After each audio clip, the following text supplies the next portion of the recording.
Welcome to Compassion Matters, a podcast of the Passional Church Collective.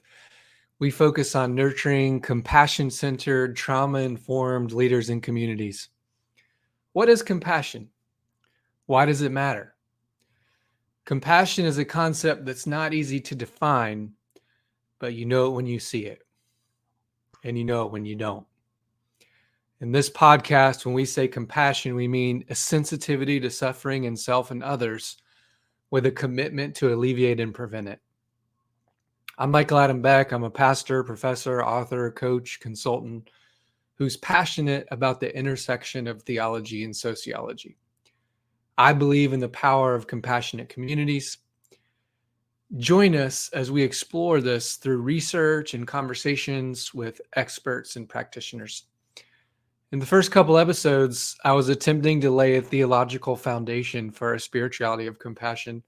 You all can let me know in the comments if I did that or not. But in subsequent episodes, I want to try and pair up a theological concept with a sociological concept, or put a theologian in conversation with a sociologist and see what we can really learn from that intersection. So today we're going to be looking at Jürgen Habermas and Jeremiah the prophet, and we're going to be talking about adaptive ecclesiology. If you want to go deeper with what I highlight in the episodes, check out our Substack at passionalchurch.substack.com. The podcast episodes are really a way to summarize or even highlight ideas from the articles over there. So give that a follow and jump into the Substack community there. There's over 4,000 people in the community now. So if you're following along, we recently began a new series on adaptive ecclesiology, and I kicked it off by talking about the difference between kind and wicked learning environments. In a kind learning environment, patterns repeat consistently and feedback is accurate and rapidly attainable. So if you think about a kind learning environment, kind of like playing chess or golf, checkers, the rules of the game are known, that you can make a move and you get feedback immediately on how the game is going. And seminaries really, and lay training and theological education really, all education, if you think about it, prepares us for kind learning environments. So for example, to think about the church world for a minute, a lot of clergy get deployed to churches. They've been trained in the kind learning environment in the seminary. But then we get there and we have an assumption, that there'll be people in the pews, and that's not always the case, right? Sometimes there's not many or zero people in the pews. And so we have to learn to be a missionary and a whole other kind of skill set. And you can do all the things you've been trained to do in your educational process, and you can find yourself not being fruitful. We kind of find ourselves more in the wicked environment. And wicked it doesn't mean being evil or morally wrong in some way, but it's rather to describe a complex environment where so-called success, as we once conceived it, is not the most likely outcome. So if you think of a wicked learning environment, the patterns may not be repetitive. The rules of the game are unclear. The status quo is kind of always changing, and feedback is often delayed or inaccurate or both, right? So think of wicked learning environments as kind of we're like playing alien tennis, if you will. We don't know who we're playing. What's the game? What are we doing? And in wicked environments, the call really is for adaptive leadership. The way that I talk about it in the Substack is that it's as if the church as we know it, that was formed in kind of jungle conditions, and now we find ourselves in a desert. So a jungle is a living system with a multitude of life forms. A desert is also a living system with its own unique life forms and context. But those creatures that are adapted to living in the jungle will find life challenging and even deadly among the dunes. And so we now find ourselves in an entirely new ecosystem, and we must learn a new way of being for the desert life. So some of us are going to have to learn, how do we get water out of a cactus, right? And we'll probably get splinters in our hands as we do that. We're going to have to learn to locate the oases of the Spirit together. And We're going to learn to plant new kinds of gardens together. The church that was planted in jungle conditions now has to learn how to live in a desert. But we do believe in a God that can turn deserts into gardens. Just think of Isaiah's prophecy in the 51st chapter of Isaiah. So perhaps it's time for the church to awaken the adaptive ecclesiology that's embedded in the scriptures and expressed in many diverse ways across church history. And so adaptive really refers to a trait that improves an organism's fitness for survival and flourishing. And ecclesiology refers to the study of the church, but it can also focus on origins of Christianity, its relationship to Jesus, its role in salvation, its polity, its discipline, its eschatology, its structure, its nature, its leadership. There's a lot going on with ecclesiology, right? And this term, adaptive leadership, was really introduced by Heifetz and Linsky at Harvard University. And as business leaders, it was born from their realization that the single figure, top-down kind of leadership model is ineffective and impractical. And adaptive leadership became an emerging model that embraced disruption and change and experimentation and innovation. So in their work, they sought to help companies handle challenges and to adapt to evolving environments. In our forthcoming book, Gardens in the Desert, Bishop Ken Carter and I ground key ideas from adaptive leadership theory in scripture, tradition, reason, and experience. So the adaptive ecclesiology series that's on the Substack is kind of giving some first looks at some of that forthcoming book that's coming out in August 6th. So y'all get ready for it. I'll post a link in the show notes here. But we suggest in that book practical ways that the kind of inspired ideas of adaptive leadership can kind of take root in our massively changed landscape in a pandemic age. We really do this with practitioners of ministry context in mind, that's lay and clergy, but we hope the book has a broader appeal to people who maybe have nothing to do with the church at all, but could really find the principles inside as life-giving.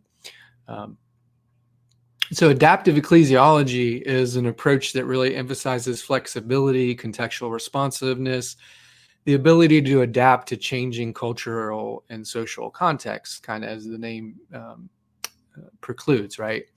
And it recognizes that the church exists in a dynamic world where societal norms, beliefs, and practices are always evolving. And it seeks to understand how the church can effectively engage with contemporary challenges while remaining faithful to its core mission. And so we see fresh expressions as a form and movement of adaptive ecclesiology, which includes some various key features. And in the book, two of those features I want to kind of unpack today, but we suggest two of those are contextual awareness and diagnosis.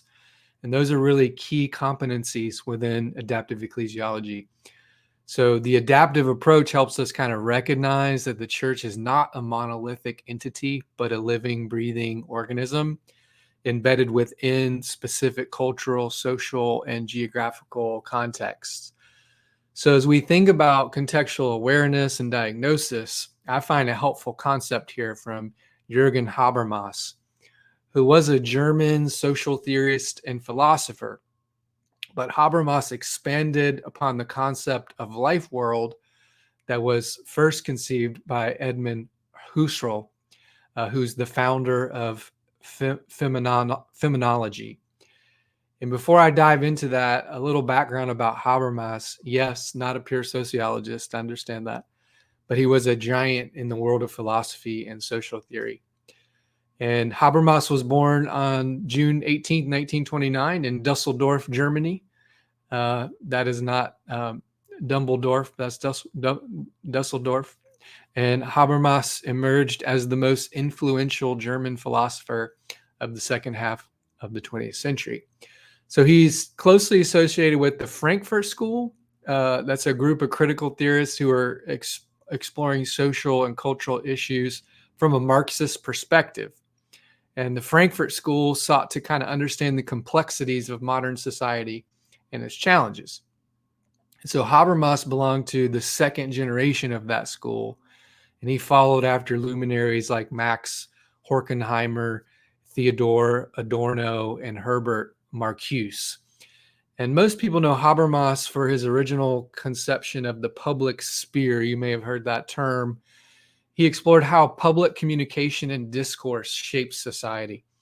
Essentially, the public sphere represents spaces, that's both physical and virtual, where citizens kind of engage in rational debate, discuss political matters, and form opinions. So really the public sphere, that process is actually democracy itself, if you think about it.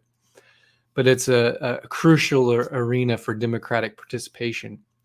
And so Habermas also introduced the idea of communicative action. So he emphasized the importance of dialogue and mutual understanding and consensus building. And he believed that rational discourse could lead to better decision-making and social progress. And I'll let you be the judge of whether we see that in a profound way in our society, or we see a lack of it in the 21st century today, particularly for those of us that are in the Anglosphere, and particularly those of us that are in the United States right now. So Habermas's work powerfully influenced various disciplines, including communication studies, sociology, and political science. So his critical analysis of modernity, consumerism, the erosion of public discourse continue to really have something to speak to our world today. And so Habermas's impact extends far beyond just academia. He has been public conscious. He's advocated for democratic values and human rights and social justice. And his ideas have really shaped discussions on media and communication and the role of citizenship and how ordinary people can kind of shape society. So his work is essential because it challenges us to think critically about our public spaces, about communication, about the foundations of a just and equitable society. And his legacy really continues to inspire those who seek a more informed way to engage with the world. So now let's dive into this concept of life worlds, which I kind of get into in depth in the post and Substack. But the life world is a really a German term, and I'm going to botch this, but it's the Lebenswelt is the word in German. Trying to say all these German people's names, it's really tough. Okay, I'm a Greek scholar, Hebrew a little bit, German not so much. Not so great with English, but it's the pre-reflective world in which we live, experience, and interact. It encompasses our shared cultural understandings, practices, and social norms. So again, the concept gained prominence through one of the founders of phenomenology, and that was Edmund Husserl. And he emphasized the life world as the ground of all knowledge derived from lived experience. And according to Husserl, the life world is the collective intersubjective pool of perceiving. It's the dynamic backdrop against which all things appear meaningful. So we as individuals belong to this life world, and it shapes our consciousness and our understanding of reality. Now, Habermas developed the focus of life world further, and where Husserl kind of emphasized consciousness, Habermas shifted the focus to communication. And so for Habermas, the life world consists of a socially and culturally sedimented linguistic meaning. So in the life world, we find informal, culturally grounded understandings. It's where we navigate our daily lives. It's drawing upon our shared assumptions and our mutual understandings and accommodations. And so Habermas sees the life world as the background environment for competencies and practices and attitudes. It's the reservoir of our taken for granted aspects of being participates in a communication system who rely on when to interpret and when to make sense of the world. And so life world isn't really static. It's a dynamic horizon, and nothing appears in our life world except as lived experience. and it's the context within which we engage with others, interpret events, and create meaning. So despite its biases and naivety, the life world is essential to our satisfaction as human beings. So it's where authenticity resides. It's the unshaken convictions that shape our everyday existence, according to Habermas. So Habermas's theory of life worlds invites us to recognize kind of the rich tapestry of cultural meanings and shared practices and everyday interactions that constitute our lived reality. And it's on that backdrop which we communicate and understand and derive meaning and have relationships and find our place in the world. And so life worlds include the conceptual background, the assumptions, the linguistic fields, and the social imaginaries that people inhabit as a living space, which contain assumed structures of meaning that are largely unconscious, yet they serve as the basis of communication and cooperative activity. So these life worlds are the ways that people imagine their social existence, how they relate to others, how things go on between them. Maybe you've heard of the concept of social contracts are part of our life world, as well as the normal expectations and the underlying notions of these expectations. So let's enter the world, the life world of the prophet Jeremiah. So let's bring Habermas and Jeremiah into a conversation here.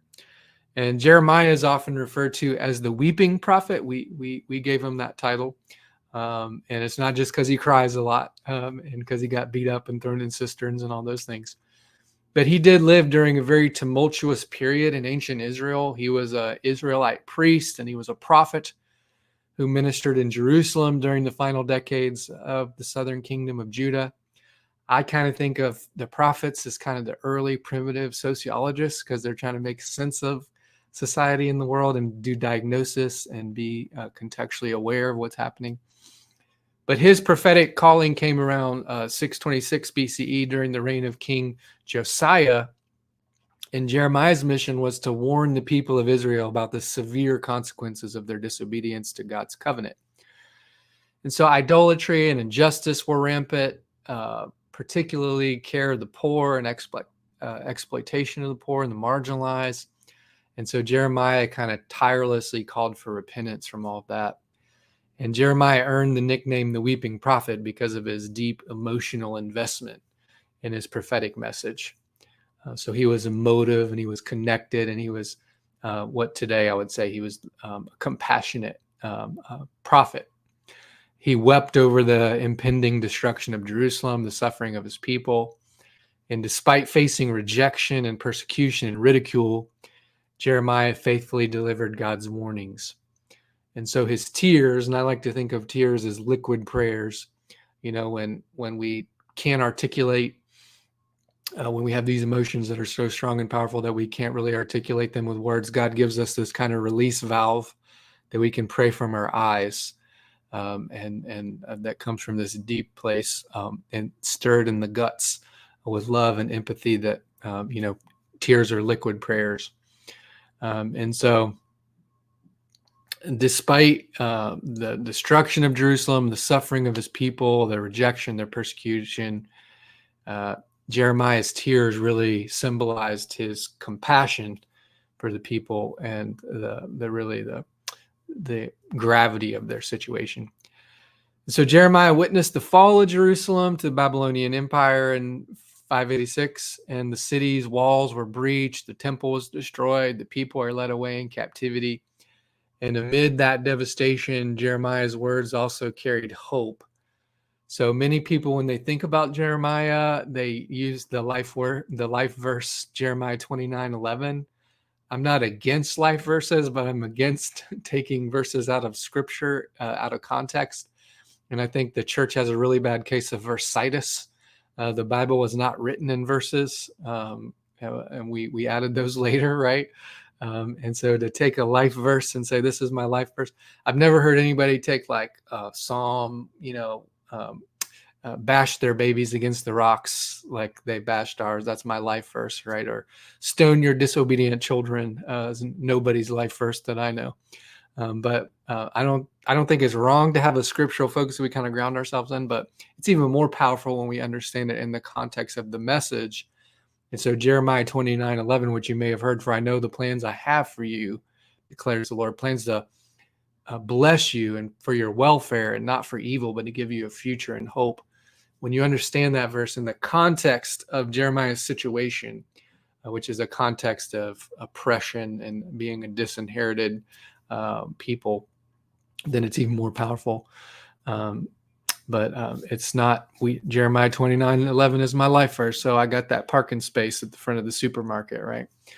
But Jeremiah is traditionally credited with writing the book of Lamentations as well. And that's a collection of laments. These are kind of these mournful poems that when we articulate pain and anguish, the lament psalms give us a way to express that, to articulate that.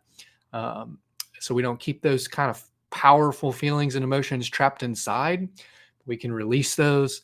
I feel like the church, we kind of missed the boat on the power of lament. I don't think a church that's always singing the doxology really has the depth of kind of community that we're supposed to have. Sometimes we need to lament, we need to grieve, we need to go through that process. And if Jeremiah is the author of the book of Lamentations, which many hold that, then he offers us this kind of powerful resource for lamenting and being with our grief, but also having hope for restoration in that. So Jeremiah's life and ministry, they are really have left a profound mark on history and certainly the scriptures. And there's a lot of pieces of Jeremiah that we come back to in the New Testament about Jesus and about the new covenant.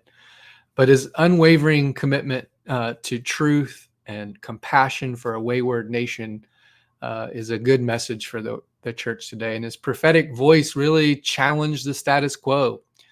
It urged people to turn back to God.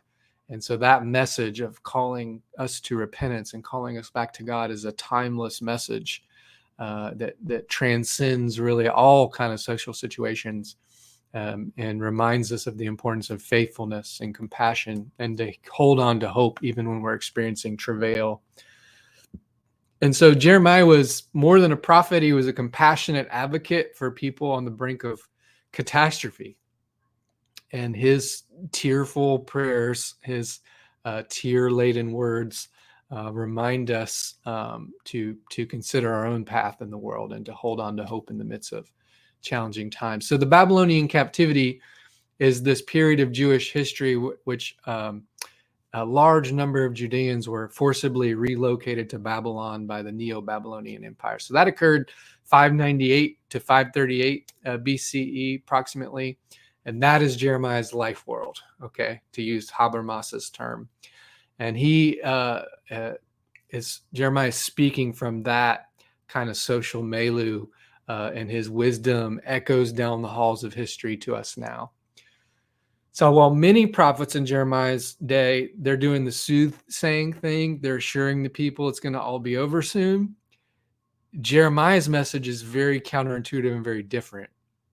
He actually instructs people to dig in, to start families, to plant gardens, and to prepare for the long haul. And he instructs the people to embrace the new life world where they find themselves and to seek the welfare of the city where I have sent you. This is Jeremiah 29, 5-7, and to pray to the Lord on its behalf, for in its well-being, in its welfare, you will find your own well-being, you'll find your own welfare.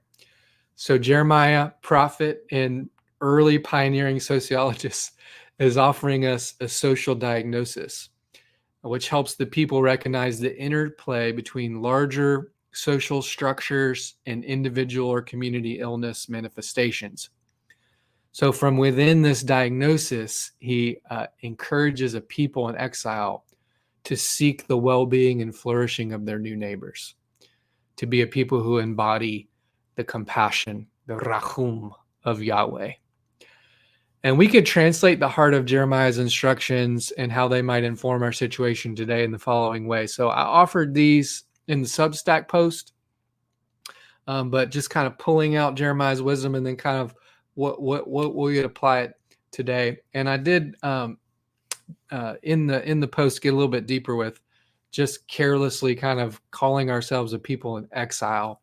There's some helpful thinking from Willie James Jennings around that we don't really know an actual exile. So using that term, just kind of throwing it around, cannot be helpful. But then there are also some cases where we are experiencing a kind of exile as the church today. So here's a couple just pieces of wisdom that we could kind of pull out. So the first thing Jeremiah tells people to do in this life world of captivity and subjugation and exile is to adopt a posture of permanence, to build houses and live in them. So to take long haul thinking, that means they're not trying to run off to Egypt. We're not trying to get back to Israel anytime soon, but we're embracing the new life world of exile. And more so, we're even embracing the life world of the people where we find ourselves doing life with. So really, really challenging and counter-cultural and counterintuitive wisdom.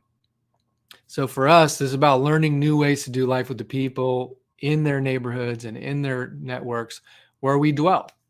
So our life world has changed, and now we have to learn to adapt to that. So we have to be gardens in the desert. Jeremiah also tells us to plant and grow. So plant green spaces and eat. And for Jeremiah, again, this is about settling in and utilizing the land and embracing the new ecosystem as home.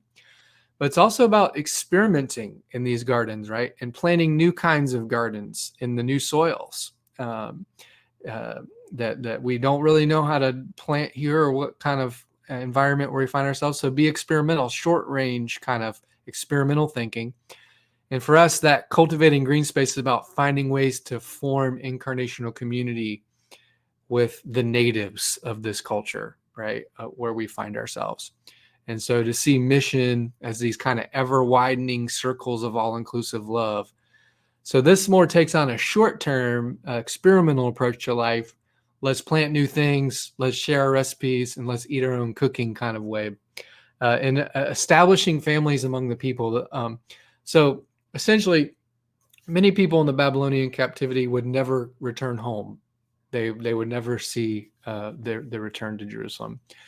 And Jeremiah encourages them to start families and multiply in the reality of their exile. So that would require more than just surface level interaction with captors and with other groups that you find yourselves in captivity with. You would need to work and form partnerships and flourish in the new conditions. And I think this can really be a word for churches today, because we can slip into that mindset of presentism and exclusivism. So presentism, we're really only thinking about ourselves in the present moment, disregarding the past and not really thinking about the future. And exclusivism is where we kind of double down and circle the wagons and become a little exclusive community. So we neglect the call to pass on our faith to emerging generations. And so church becomes all about our preferences. We can also function in this kind of closed system. A closed system compared to an open system is a system that can function without any influence from the environment. And that can happen in a church, right? The churches can become these little isolated, exclusive systems that have no real interaction with the larger community. And so this is a call to enter the life world of others as humble learners, embracing a posture of vulnerability and interdependence. And it's a commitment to really think generatively and generationally. And so Jeremiah also encourages us to seek the well-being of the other, the city where you are. Seek the well-being and pray for the well-being of this place where you are. So this is really a breaking away from a very pronounced idea in Jeremiah's day of lex talionis, or the law of measure for measure, eye for tooth, eye for tooth. So if you look back to Exodus 21:24, for example, where we're told, eye for eye, tooth for tooth, blood for blood, that kind of thinking. Jeremiah is moving us into a love your enemy and bless those who persecute you kind of thinking. Anybody ever heard somebody say something like that? Jesus? Jeremiah is encouraging pro-social behaviors that cultivate the common good. So this is the very definition of compassion, right? It's hard to imagine the experience of really watching foreign invaders destroy our sacred spaces and parade us out as captives, as trophies of war. But that's exactly what happened to Israel. James Cone is very helpful here. He's widely considered the father of Black liberation theology. And he demonstrates that the Black diasporic experience through 400 terrible years of the transatlantic slave trade is a kind of activity, captivity, and exile that persists to this day.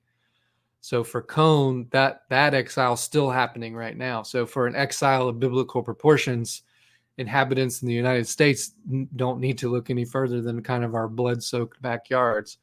And so today, the term exile, using that to describe the state of most Christians, really lacks kind of socio-historical sensitivity, because Christians in the West are not in that kind of a hostile takeover, right? In the Anglosphere, that's not where we are. And yet the church has certainly found itself in a kind of exile of irrelevance and decline.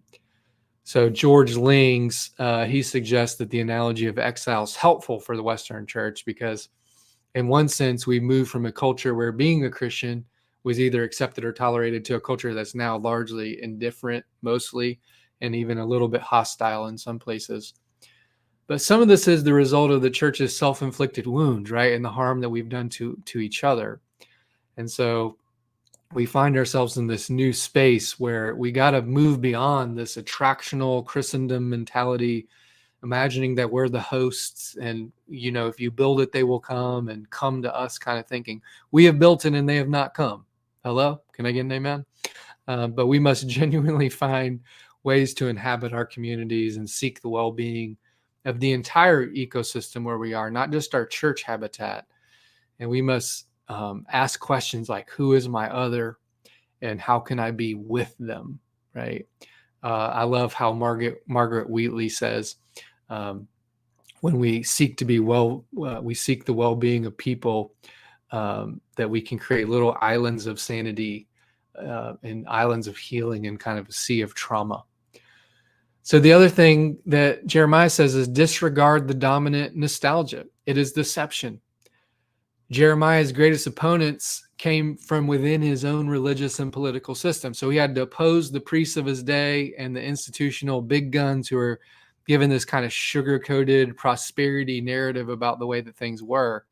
Jeremiah's kind of rough. He squares off with Hananiah. He says, listen, Hananiah, the Lord has not sent you, right?